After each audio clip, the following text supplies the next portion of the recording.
축복합니다. 사랑합니다. 축복합니다. 할렐루야. 오늘은 요한복음 강의 첫 번째 시간입니다. 거절을 뛰어넘은 사랑이라는 제목으로 하나님 말씀 증거하겠습니다.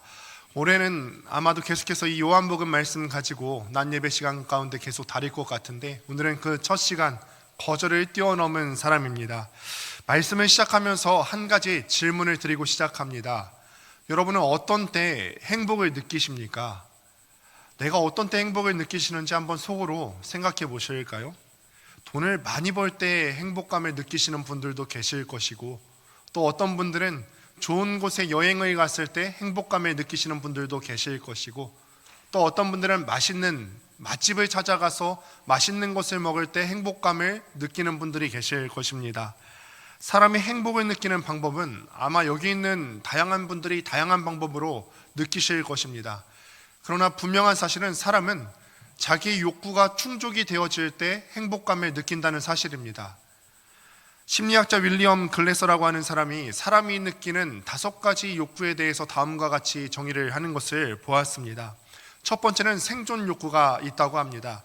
그러니까 위험한 일은 사람들이 다 싫어하죠. 자기 건강했으면 좋겠고, 또 안전이 가장 중요한 것은 보통의 많은 사람들이 갖는 공통적인 감정일 것입니다. 두 번째는 사랑과 소속감의 욕구가 있습니다.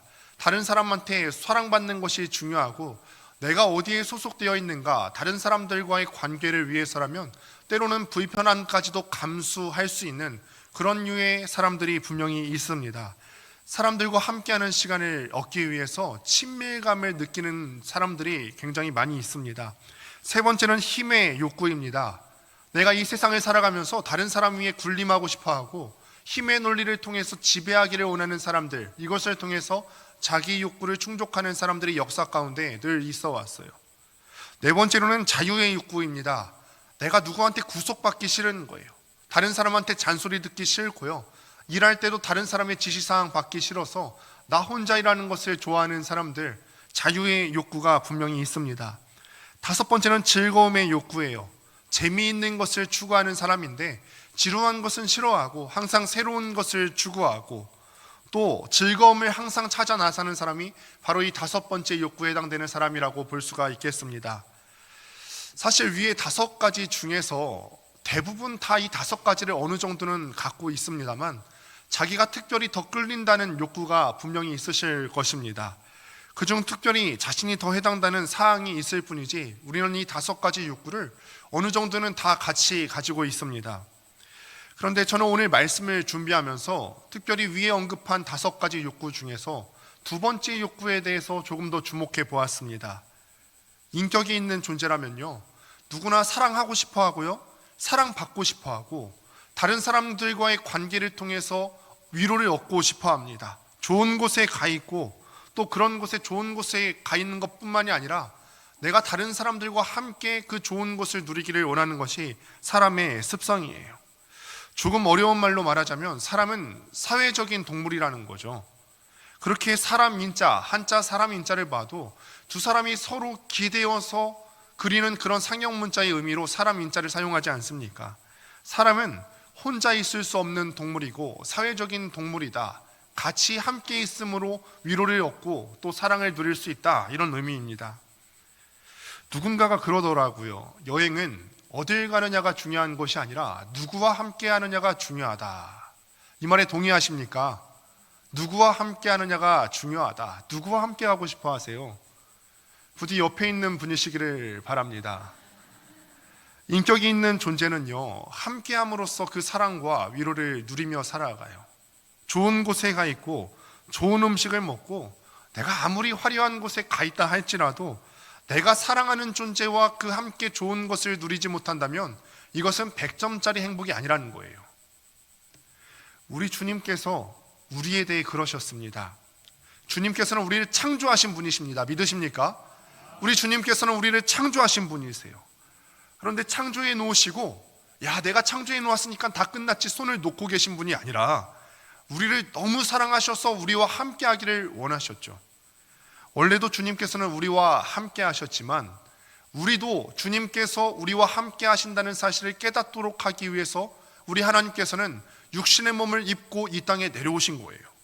그래서 주님께서는 우리 주님께서 우리와 함께 하신다는 사실을 알기를 원하셨어요. 그리고 벌어지는 사랑의 이야기를 오늘부터 펼쳐지는 요한복음의 이야기를 통해서 더 자세히 알아갈 수 있게 되기를 간절히 소원합니다.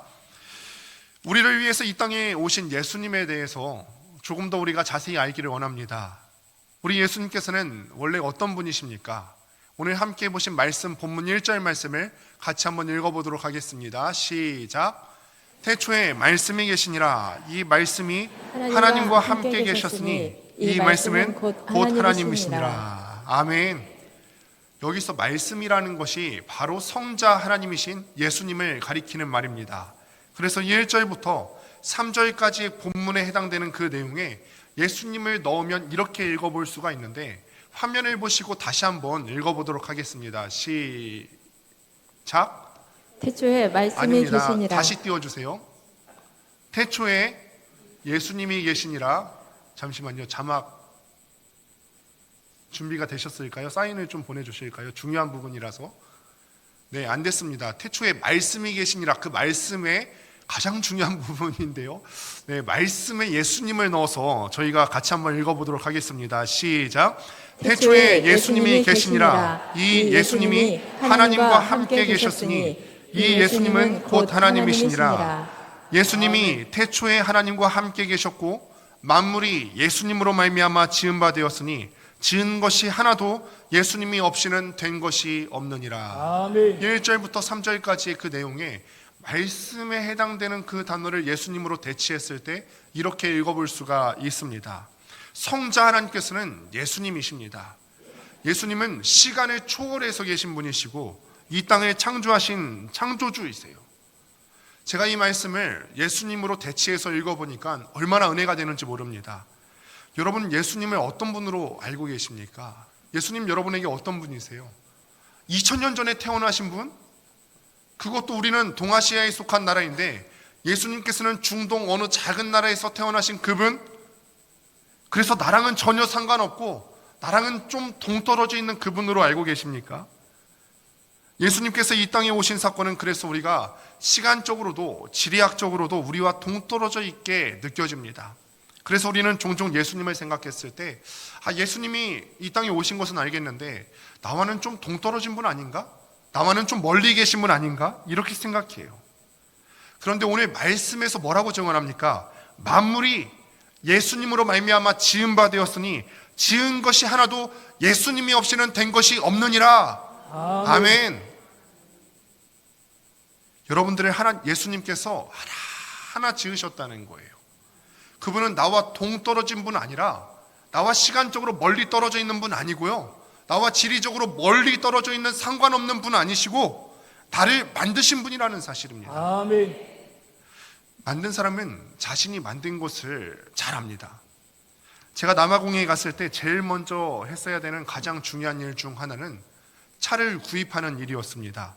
한정된 금액 안에서 지혜롭게 중고차를 구입했어야만 했죠. 그래서 먼저 가 계신 선배 목사님들께 조언을 구하기 시작했어요. 목사님, 중고차를 사야 되는데 어떤 차를 구입하는 게 좋겠습니까? 했더니 하나같이 하는 말이 남아공에서 AS 서비스 센터가 잘 되어 있는 회사의 차를 구입해야 된대요. 그 중에서 남아공은 폭스바겐 회사가 AS 서비스 센터가 잘 되어 있어서 혹여나 고장이 났을 때 부품을 쉽게 조달할 수 있다고 하더라고요. 그러면서 한마디를 덧붙입니다. 절대로 푸조 회사에서 만든 차는 사지 마. 혹시 푸조에서 일하시는 분 안 계시죠? 나중에 사보니까 알겠어요. 남아공은 폭스바겐 AS 서비스 센터가 굉장히 많이 있어서 중고차를 사더라도 고장이 나라도 부품을 쉽게 구할 수가 있고 고장을 쉽게 고칠 수가 있는데, 푸조는 AS 서비스 센터가 잘 없을 뿐더러 부품을 조달할 때도 프랑스 현지에서 조달을 하기 때문에 한 번 고장이 나면은 굉장히 오랜 시간이 걸립니다. 우리가 애프터 서비스를 받기 위해서 다른 회사로 갈 수는 없습니다. 만든 회사가 자기 제품에 대해서 가장 잘 아는 법이고 뭔가 문제가 생겼을 때 대안이 있는 법입니다. 그래서 우리가 이 말씀을 통해서 예수님에 대해서 한 가지 분명히 알 수 있는 사실이 있습니다. 그분은 우리를 만드신 분이시기 때문에 우리에 대해서 가장 잘 아시는 분이시다. 아멘. 그분은 우리를 창조하셨기 때문에 우리에 대해서 잘 아시는 분이시다. 누가복음 12장 7절을 보니까 그래서 이렇게 기록하는데 같이 한번 읽습니다. 시작. 너에게는 심지어 머리털까지도 다 세신 바 되었나니 두려워하지 말라. 너희는 많은 참새보다 더 귀하니라. 아멘. 아멘. 우리의 머리털 하나까지도 다 세신 바 되었다. 내가 너희를 머리털 하나까지도 다 알고 있다. 머리털까지도 아시는 분이 우리가 겪는 어려움이나 우리가 매일 삶 가운데 겪는 상황을 모르시겠습니까? 여러분 기억하십시오. 예수님께서는 나와 동떨어진 분 아니시고요. 예수님은 우리가 겪고 있는 모든 상황과 우리가 겪고 있는 모든 어려움과 우리가 겪고 있는 심리적인 아픔과 육적인 질병까지도 다 알고 계시는 예수님이라는 사실을 꼭 기억할 수 있게 되기를 바랍니다. 아멘. 함께 보신 본문에서는 예수님의 두 번째 특성에 대해서 말합니다. 5절을 세번역 성경으로 함께 보도록 하겠습니다. 함께 읽습니다. 시작. 그 빛이 어두움 속에서 비치니 어둠이 그 빛을 이기지 못하였다. 아멘. 어둠이 그 빛을 이기지 못하였다. 원래가 우리가 가진 개역 개정 성경으로는 이렇게 기록되어 있죠. 빛이 어둠에 비치되 어둠이 깨닫지 못하더라 라고 나와 있지만 조금 더 우리가 원어에 가깝게 해석을 하고 번역을 하자면 방금 위에 읽은 이 말씀대로 읽는 것이 더 정확합니다. 빛이 어둠 속에서 비치니 어둠이 그 빛을 이기지 못하더라. 성경은요, 그리고 이 세상을 살아왔던 수많은 믿음의 선배들과 모든 공통 인류는 인생을 표현했을 때 어둠이라고 표현해요. 우리는 인생을 어떻게 평가합니까? 인생은 행복한 것입니까? 인생은 밝은 빛입니까? 근데 수많은 지혜자들은 인생에 대해서 하나같이 정의하기를 인생은 고통이다, 인생은 어려움이다, 인생은 어둠이다 이렇게 평가를 해왔다는 거예요. 어둠이라는 단어를 들으실 때 어떤 느낌이 드세요? 좋은 느낌보다는 뭔가 부정적이고 뭔가 안 좋은 느낌이 들지 않으십니까? 죽음이나 인간이 겪는 어려움을 얘기할 때 우리는 주로 어둠이라는 단어를 사용해서 이야기합니다. 이 세상의 어둠을 설명하기 위한 비유가 많이 있는데 그 중에서 우리가 다른 종교지만 불교 초기 경전인 아함경이라는 책에 이런 이야기가 있습니다. 어떤 사람이 들판에 나갔다가 미친 코끼리에 쫓기기 시작했어요. 그래서 어디에 숨을까 하다가 넝쿨을 타고 우물 안으로 들어갔는데 우물 밑에 보니까 독사가 밑에서 우글거리고 있는 거예요. 큰일 났죠. 밑에는 독사가 우글거리고 있고 위에는 미친 코끼리가 기다리고 있어요. 밑으로 내려갈 수도 없고요, 위로 올라갈 수도 없는데요, 넝쿨만 의지해서 간신히 버티고 있는데 더 큰일이 났습니다. 흰지와 검은지가 나타나더니 넝쿨을 갉아먹기 시작하더라는 거예요. 큰일 났죠. 그런데 그 사람은요, 매달려 있는 상태에서도 우연히 옆에 있는 벌집을 발견하고 그 벌집에 있는 벌꿀을 받아먹기 시작합니다. 그리고 그 단맛에 취해버렸다. 지금 내가 사면초가의 위기에 처해 있어요. 밑에는 독사가 있고요, 위에는 미친 코끼리가 대기하고 있고요, 넝쿨, 내가 유일하게 의지해서 매달려 있는 넝쿨은 흰지와 검은지에 의해서 언제 끊어질지 모르는 상태인데 내 눈앞에 보이는 벌통 그 꿀을 보고서 단맛에 취해 있었다. 이 이야기는 자신이 처한 위험을 망각한 어리석은 사람의 이야기입니다. 흰지와 검은지는 낮과 밤을 상징합니다. 우리 인생은 낮과 밤 항시 어려움이 있다는 거예요. 꿀은 잠깐 누릴 수 있는 쾌락을 가리킵니다. 인생을 아주 찰나로 놓고 보면 사람들이 얼마나 단순하고 인생이 얼마나 허망한 것인지, 인생이 얼마나 고통으로 가득 찬 것인지에 대해서 잘 이야기해주는 이야기라고 볼 수가 있어요. 어떤 사람은 이렇게 생각해요. 목사님, 어차피 코끼리도 없어질 거 아니고 어차피 밑에 독사도 있는 상태고 쥐도 피할 수 없는 운명이라면 그 넝쿨에 있는 동안만이라도 벌꿀이라도 우리가 달콤한 맛을 즐겨야 되는 거 아닙니까? 그런데 이게 잠깐의 기쁨이고 곧 넝쿨이 끊어질 위기라면 잘 먹고 풍족한 것이 무슨 의미가 있겠느냐는 말이에요.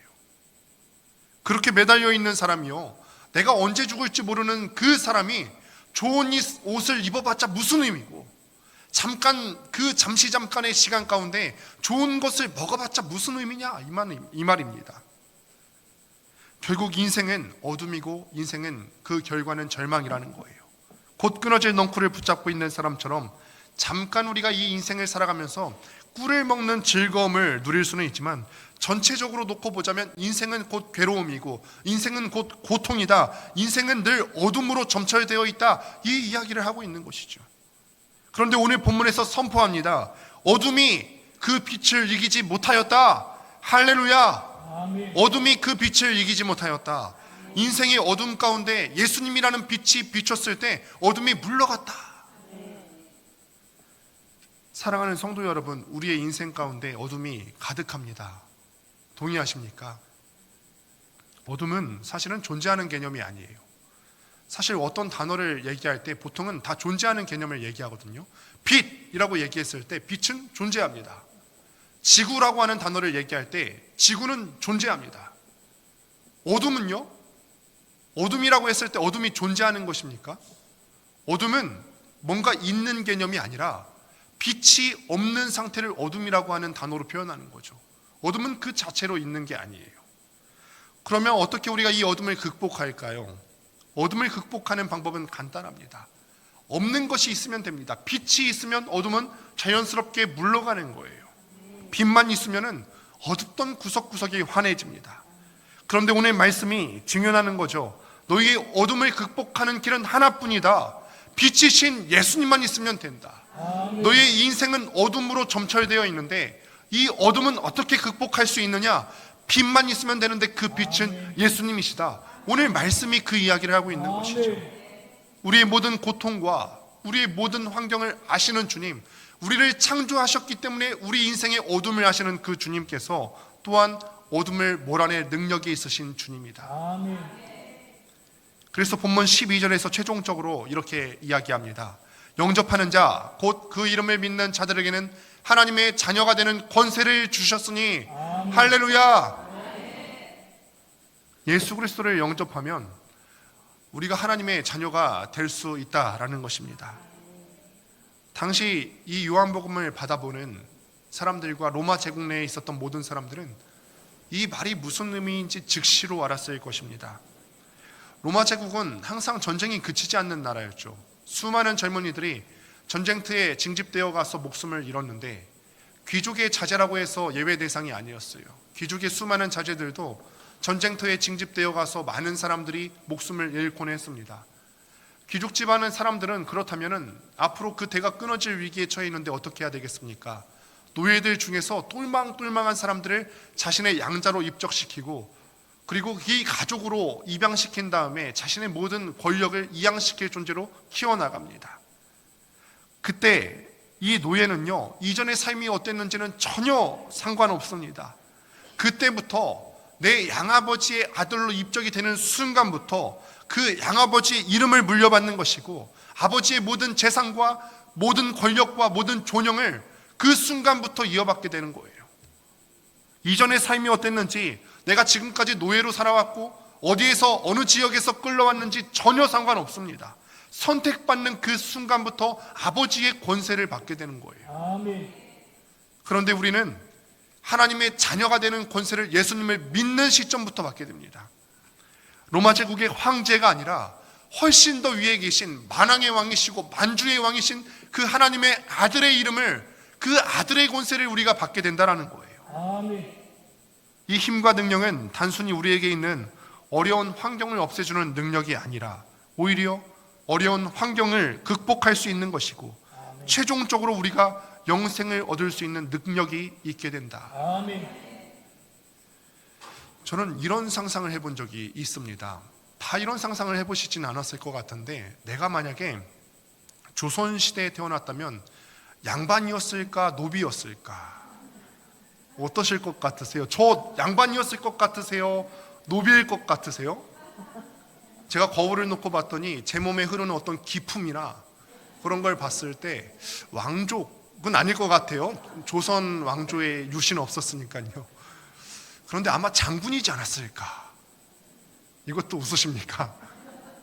이거는 제가 얘기한 게 아니에요. 제가 어렸을 때부터 수많은 사람들이 저한테 얘기했어요. 얘는 장군감이야. 보통 예쁜 아이더러 장군감이라고 하진 않죠. 그래서 저는 장군이었을 것 같아요. 그런데 어느 날 진짜 그 증거를 찾았어요. 조선왕조 6대 왕이 누군지 아세요? 단종인데 이 단종의 보기를 도모하고자 6명의 목숨을 바친 충신들이 있는데 그 충신들을 사육신이라고 부르거든요. 그런데 세상에 이 사육신 중에 한 명이 유시성을 가진 거예요. 유응부라는 사람인데 병조판서까지 지냈더라고요. 그러니까 국방부 장관인 거죠. 제가 더 궁금해서 한자로 그 이름을 찾아보니까 세상에 저랑 본관이 같네요. 야, 그때 알았어요. 내가 장군의 가문의 후손이구나. 얼마나 반가웠는지 몰라요. 사실 조선 건국 초기에 양반은 전체 인구의 5%를 넘지 못했고 또 절반 이상이 노비였다고 합니다. 1720년대까지만 해도 노비는 전체 인구의 10%를 넘지 못했고 1860년대에 이르러서야 많은 사람들이 노비에서 탈출을 하게 되고 양반이 되어서 전체 인구의 60% 이상이 양반이 되었다고 합니다. 양인들과 상인들도 과거를 보면 급제를 할 수 있었고 돈을 주고 신분을 살 수 있었기 때문에 이런 일이 가능하게 되었다는 거예요. 신분 차이가 있는 사회에서는요, 어떤 신분으로 태어나는지가 무엇보다 중요했기 때문에 어떻게든 양반이 되려고 했어요. 과거 시험을 응시해서 내가 양반이 되고 싶어 했고요, 돈을 사서라도 내가 그 신분을 사고 싶어 했어요. 이런 사회에서는요, 오늘 말씀이 딱 와닿는 거죠. 자녀의 권세라는 말이 어떤 의미인지 정확히 와닿습니다. 내가 누구의 아들이다, 어떤 가문의 후손이다, 내가 누구누구의 자녀의 권세를 누릴 수 있다, 신분사회가 있는 곳에서는 이 말이 어떤 의미인지 정확히 와닿는 것이죠. 유응부 장군의 몇십 대 후손일 수 있다는 가능성, 그 밖에 다른 사람들도 유교를 중요하게 여기는 문화에서는 내가 누구누구의 몇 대 후손이다, 족보를 굉장히 중요하게 여기지 않습니까? 그런데 그게 지금 나한테 뭐가 그렇게 중요하죠? 그 선대 조상이 살아나서 나한테 밥 먹여줄 것도 아니고요. 그런데 이런 것도 사람들이 자랑할 줄 알거든. 우리가 하나님의 자녀라는 사실을 어떻게 받아들이고 어떻게 그것을 명예롭게 생각하고 있는지 생각해 보셨으면 좋겠습니다.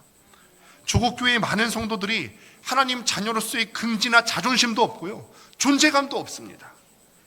하나님 자녀로서의 자긍심이 있어야 될 줄로 믿습니다. 하나님의 자녀의 권세가 무엇일까요? 하나님 자녀로서의 자존심이 뭐라고 생각하세요? 우리가 때로는 이 땅을 살아가면서 어둠이 있을 수 있어요. 몹시 괴로운 아픔이 있을 수 있고, 고난이 있을 수 있고, 수치가 있을 수 있고, 상실, 뭔가 잃어버리는 것이 있을 수 있지만 그런 상황 가운데서도 괜찮다고 말할 수 있는 거잖아요. 내가 이 땅을 살아가는데 짧은 이 땅에서 누릴 수 있는 영화 못 누려도 괜찮다고 말할 수 있는 게 하나님 자녀로서의 자존심 아닙니까? 아멘. 내가 이 땅에서 살아가는데 돈 없어도 괜찮다고 말할 수 있는 게 하나님 자녀로서의 자존심 아닙니까? 아멘. 나 이 땅에서 짧은 인생 살아가는데 다른 사람들 다 있는 건강 있지 못해도 나는 괜찮아 라고 말할 수 있는 게 하나님 자녀로서의 자존심 아닙니까? 아멘. 왜 그렇죠? 우리에게는 영원한 천국이 있기 때문에 그렇습니다. 그러니 우리가 세상 사람들이 다 갖고 있는 거 못 가져도 나는 괜찮다. 왜냐하면 나는 하나님 자녀로서의 권세, 영원한 천국이 보장되어 있기 때문에 괜찮다 라고 말할 수 있는 것이 우리의 자긍심이고 자존심입니다. 그런데 우리는 찰나의 인생에만 우리의 시선이 고정되어서 영원한 하나님 나라를 못 보는 경우가 너무 많아요. 내가 그건 알겠어요. 그래, 내가 예수 믿으면 천국 가는 거 알고 내가 죽으면 영생이 보장받는 거 알겠는데 어떡하죠? 나는 오늘을 살아가야 되는데 오늘이 너무 힘든걸요. 예수님을 믿어야 천국에 갈 수 있는데 우리는 앞으로 있을 영원한 하나님 나라보다는 지금 이 땅 발딛고 살아가는 이 세상에만 내 시선을 국한된 채로 살아갑니다. 그래서 예수님을 자꾸 밀어내요. 예수님을 믿으면 너무 불편해요. 내가 이 땅에서 잘 살고 위해서는 하루라도 더 아껴서 일을 해야 되는데, 교회도 나가야 되고 일주일 수고롭게 일했으면 주말에는 좀 쉬고 싶은데요, 예수 믿는 거 좀 불편하던데요. 교회 다니면 뭐 이렇게 하라고 하기도 하고 뭐 이렇게 하지 말아야 하기도 하고요, 뭐 이렇게 나를 통제하는 게 많은 것 같은 거죠. 나는 그냥 지금 편하게 지내고 싶은데요. 이렇게 자꾸 밀어내고 거절하는 모습에 대해서 11절은 이렇게 기록합니다. 같이 한번 읽습니다. 시작. 자기 땅에 오매 자기 백성이 영접하지 아니하였으나 아멘. 우리 주님께서 이미 한번 하늘에 계신 그 보좌에서 스스로를 낮추셔서 우리와 함께하고 싶으셔서 이 땅에 내려오셨어요. 예수님은 성자 하나님으로 온 세상을 창조하신 하나님이시고 보좌 위에 머물러 계실 수 있는 하나님이신데 고통과 어려움을 겪는 우리들과 함께하기 위해서 함께하고 싶으셔서 이 땅에 오셨어요. 그런데 이렇게 오신 예수님인데도 우리가 영접하지 않고 자꾸 밀어내요. 내가 지금 예수님을 영접할 그때가 아니거든요. 내가 지금 하루하루 살아내는 게 급하거든요. 내가 지금 신앙생활할 여력이 없거든요. 지금 교회에 갈 여력이 없거든요. 자꾸 밀어내요.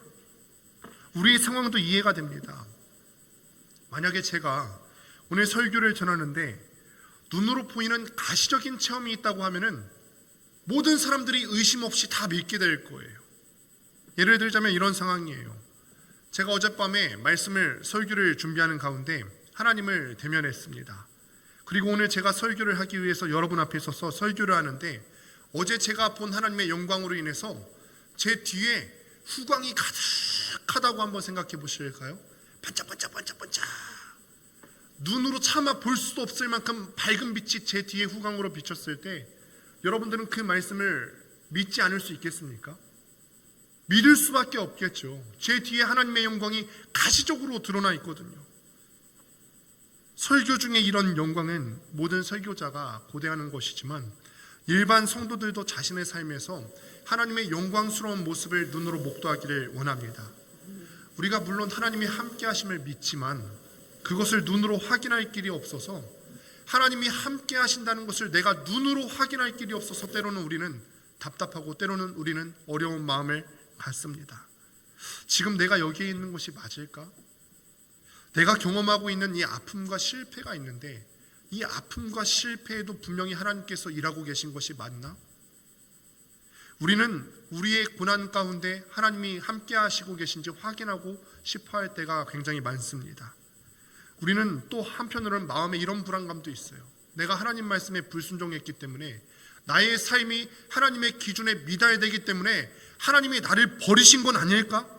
내 마음이 몹시 답답하고 몹시 불안해서 마음에 이런 소원을 품습니다. 하나님을 한 번만 보았으면 좋겠다. 나를 버리지 않으셨다는 그 증표로 하나님의 가시적인 체험이 나한테 한 번이라도 있었으면 좋겠다. 확실하고 강력한 표적 한 번이라도 볼 수 있으면 내가 하나님을 확실히 믿을 수 있을 텐데. 출애굽할 때 모세와 이스라엘 백성들에게도 이런 불안감이 함께 존재했습니다. 모세가 시내산에 올랐을 때 이스라엘 사람들은 불안해서 아론을 재촉해서 금송아지를 만들었어요. 그들은 홍해를 건너는 이적을 보았고요. 하나님께서 매일 그들에게 제공해 주시는 만나의 기적을 체험했어요. 그런데도 자기 눈에 보이는 무엇인가가 없으니까 눈에 보이는 금송아지를 만들어서 우상으로 섬겼다는 거예요. 솔직히 끝도 보이지 않는 광야의 긴 여정에서 이 긴장과 어려움을 어떻게 극복할 수 있겠습니까? 그래서 그들은 눈에 보이는 우상을 만들었습니다. 모세는 이 백성이 이렇게 약하다는 사실을 알았어요. 그래서 하나님께 이 백성의 죄를 용서해 주실 것을 구하면서 하나님을 대면합니다. 그때 모세가 절규하면서 한 기도가 무엇인지 아십니까? 우리가 이 기도를 하고 싶은 거죠. 출애굽기 33장 18절입니다. 원하건대 주의 영광을 내게 보이소서. 하나님을 보여달라는 거예요. 하나님, 우리 백성이 이렇게 큰 죄를 지었는데 하나님, 제 마음이 너무 불안해요. 하나님이 우리의 불순종에도 불구하고 나와 함께 하신다는 사실을 증표로 좀 보여주세요. 하나님의 영광을 나한테 좀 보여주세요. 말도 안 되는 부탁을 했어요. 그런데 하나님께서는 그 기도에 응답하셔서 친히 모세 앞을 지나가십니다. 모세는 하나님의 뒷모습만 보았을 뿐인데 모세의 얼굴에는 백성이 가까이 하기도 두려워할 만큼 광채가 났어요. 오늘 본문에서 사도 요한은 모세가 본 이 영광의 장면을 염두에 두고 14절 말씀을 하고 있는 겁니다. 같이 한번 14절 말씀 읽도록 하겠습니다. 시작. 우리가 그의 영광을 보니 아버지의 독생자의 영광이요 은혜와 진리가 충만하더라. 아멘. 모세는 불안하고 두려웠어요. 그래서 하나님의 임재를, 하나님이 함께 하실 것이라는 증표를 보여달라고 했습니다. 우리도 그렇죠. 우리가 하나님을 못 믿어서가 아니라 믿어지는데도 우리가 몹시 연약해요. 하나님께서 우리를 버리지 않고 우리와 함께 하신다, 우리와 동행하신다는 확신이 절실히 우리에게 필요합니다. 우리가 고난당할 때마다 불안하고요, 때로는 형통한 순간에도, 잘 되고 있는 순간에도 이 잘 되는 것이 언제 끝날지 몰라서 불안해요. 어떻게든 눈앞에 있는 고난을 피하고 극복해 보려고 눈에 보이는 것들을 붙잡고 의지해요. 돈이나 명예나 권력이나 사람이나 눈에 보이는 것들을 붙잡고 의지합니다. 눈에 보이지 않는 하나님은 계속해서 내 마음 밖으로 밀어내죠. 그러면서 내 마음속 한 귀퉁이에는 이런 소원을 나직히 내뱉습니다.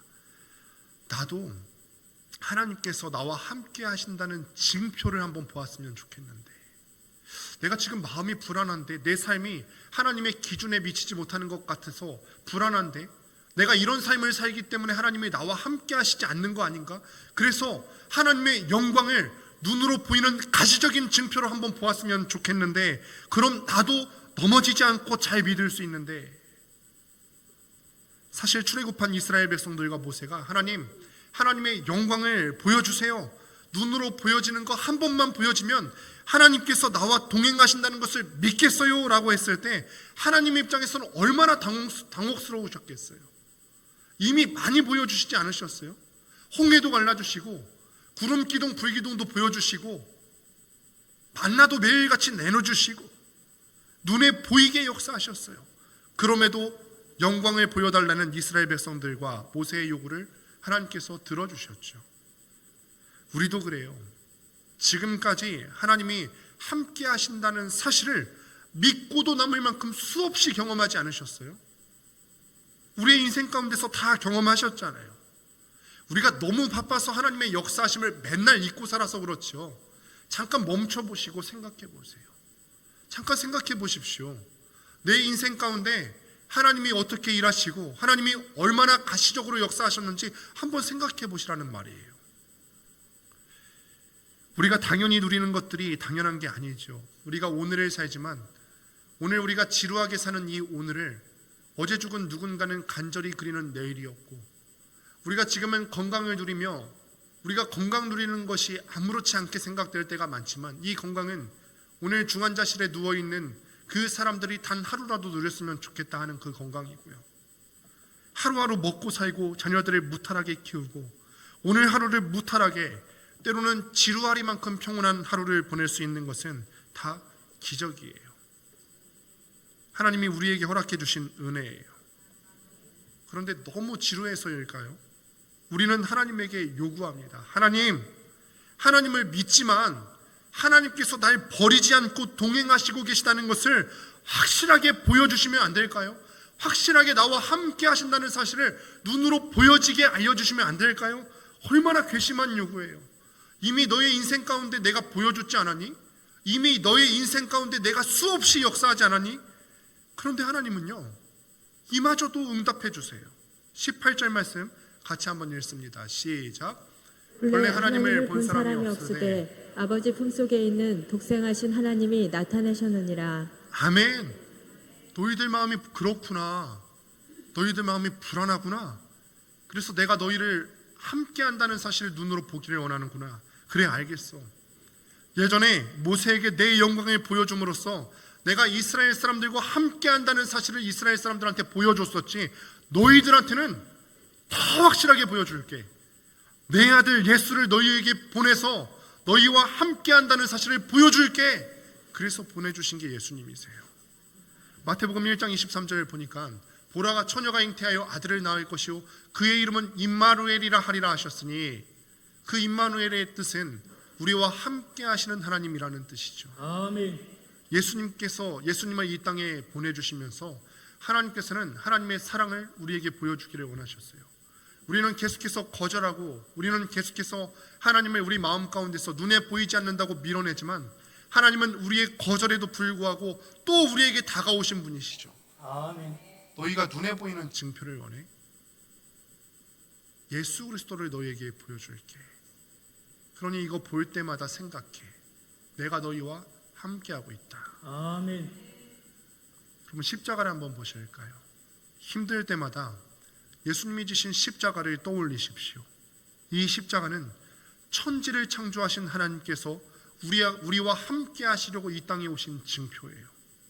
늘 은혜를 입으면서도 더 달라고 요구하는 우리의 터무니없는 소원을 하나님께서 들어주셨어요. 이 예수님을 날마다 힘입어 살 수 있게 되기를 주님의 이름으로 축원합니다. 아멘. 사랑하는 성도 여러분, 말씀을 맺습니다. 우리는 이 땅에 오신 예수님을 몰라도 너무 몰라요. 믿는다고 하면서도 예수님에 대해서 생각하기를 2000년 전에 태어나신 그분, 중동아시아의 어떤 작은 나라에서 태어나신 그분, 그래서 나와 동떨어지고 멀리 떨어져 있는 그분. 그런데 예수님은 나와 동떨어지고 멀리 떨어져 계신 분이 아니라 그 예수님은 나를 사랑하셔서 나와 함께 하시기 위해서 이 땅에 오신 분이셨네요. 우리가 계속 밀어내고 우리가 계속 거절하는데도 불구하고 늘 우리에게 찾아오시는 주님이시네요. 그분이 오늘도 힘겹고 어려운 인생의 길을 걸어가는 여러분들에게, 어둠으로 점철되어 있는 인생을 살아가는 여러분들에게 찾아오셔서 말을 건네십니다. 내가 너와 함께 하겠다. 내가 너와 함께 있으려고 이 땅에 왔단다. 우리 주님께서 내미시는 손을 잡으시고 한 주도 어둠으로 점철된 세상에서 주님께서 주시는 능력으로 함께 살아갈 수 있게 되기를 주님의 이름으로 축원합니다. 기도하겠습니다.